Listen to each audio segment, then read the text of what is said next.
Hey world builders, welcome back to Build Together. This is day 130. Today's prompt is write about the leader of an organization that is viewed by most outside it as evil or corrupt.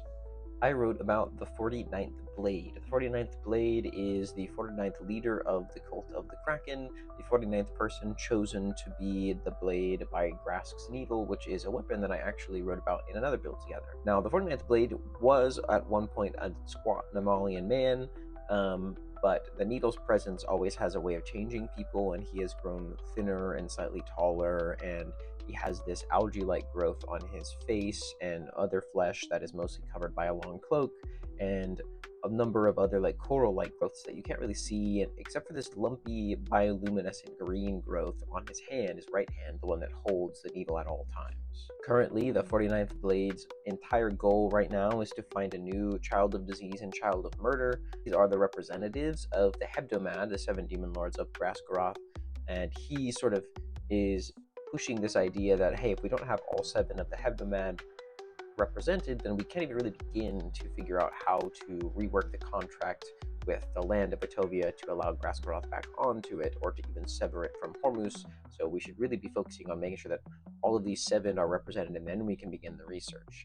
However, the Child of Hunger and Child of Weakness specifically, who are current representatives, and a number of other followers, do assume in large that he doesn't really have a plan, and this is the easiest thing to be pushing really hard right now, and has not really actually driven the cult forward in any respect towards their ultimate goal, which is getting Graskgaroth's right to the land back. Funnily enough, the 49th Blade, who is now more than all in the cult, was originally an espionage agent for a relatively new and small religious group called the New Church of the Sky, which came out of the Jalar Confederation. He left his family behind, and he found a new wife, like as a cover inside of Clascaria, and then he settled into this little homestead, and then went looking for the cult, all to really make this feel very believable. The cult sort of allowed him in.